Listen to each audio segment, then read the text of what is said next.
राजकीय महाविद्यालय सिकराय में बीए भाग तृतीय में संस्कृत विषय की ऑनलाइन कक्षाओं में हार्दिक अभिनंदन और स्वागत। मैं महेश चंद मीना, सहआचार्य संस्कृत। प्रिय विद्यार्थियों, पूर्व में हमने 7 पदार्थों के बारे में अध्ययन किया। इसी क्रम में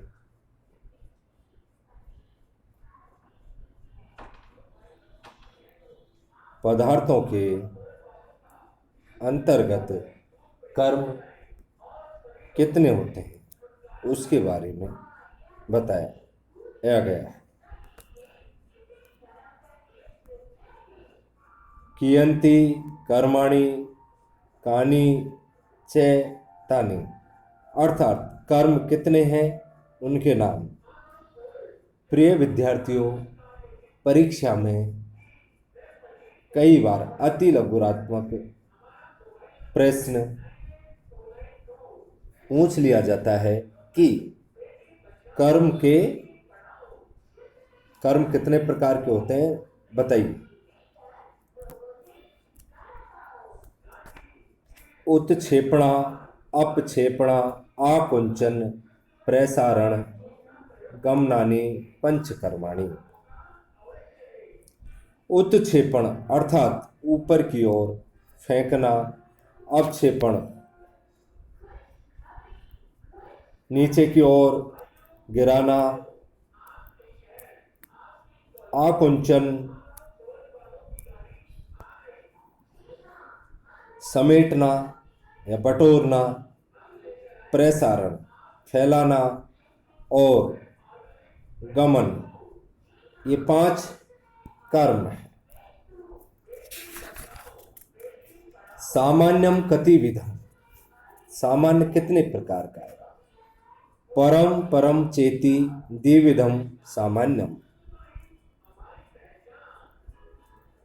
सामान्य 2 प्रकार का है, एक पर सामान्य, दूसरा अपर सामान्य।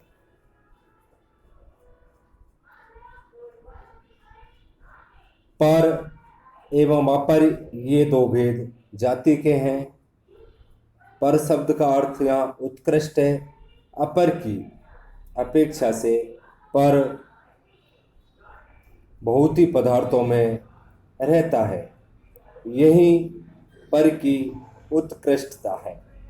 अपर शब्द का अर्थ निकृष्ट है। पर की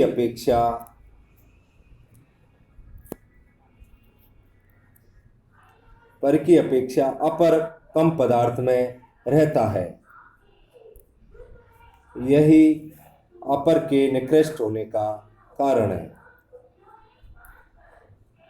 आशय यह है कि जाति पदार्थ 2 प्रकार का होता है, पर और अपर। द्रव्य गुण कर्म में रहने वाली तीनों में संवेद सत्ता जाति को परा कहते हैं, और जाति परा नहीं है उसे अपरा कहते हैं। द्रव्यत्व गुणत्व कर्मत्व प्रवृत्ति जाति परा होती है। इसी प्रकार द्रव्य के अंतर्गत जो पृथ्वी जल आदि 9 द्रव्य है, तथा गुणों के अंतर्गत जो रूप रस आदि 24 गुण है,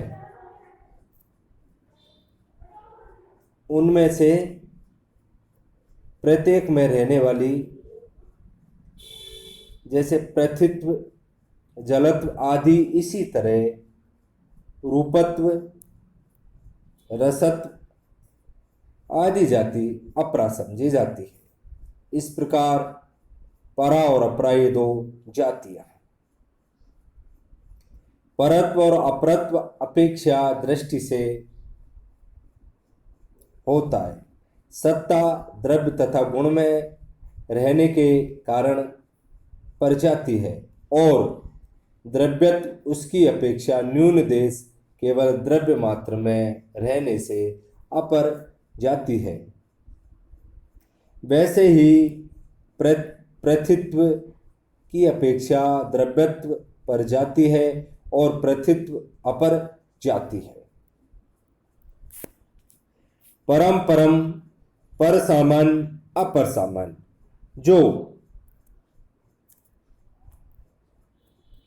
जो अधिक देश में रहे उसे पर सामान्य कहते हैं, जो कुछ कम देश में रहे उसे अपर सामान्य कहते हैं।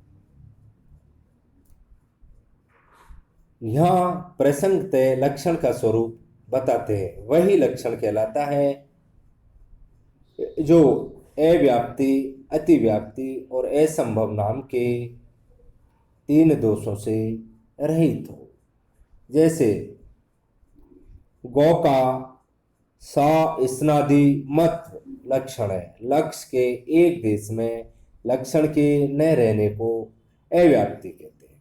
जैसे गौ का कपिलत्व, गौतम लक्षण कहने पर जो गौ कपिल नहीं है उसमें गौ का लक्षण नहीं जाएगा। अतः कपिलत्व लक्षण अव्याप्ति ग्रस्त होने से लक्षण नहीं माना जाता। जो लक्षण में रहता हुआ यदि अलक्ष्य में भी रह जाए तो अतिव्याप्ति नाम का दोष माना जाता है।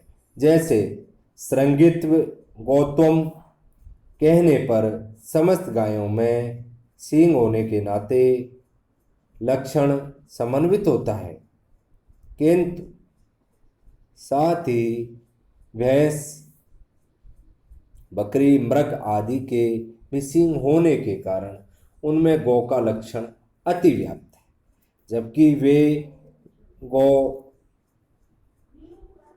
लक्षण का न रहना असंभव दोष माना जाता है।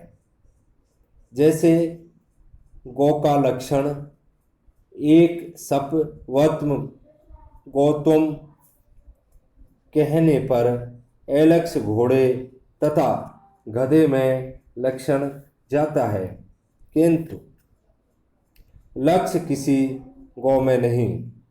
अतः असंभव ग्रस्त होने के कारण एक सपवत गौ का लक्षण नहीं। धन्यवाद।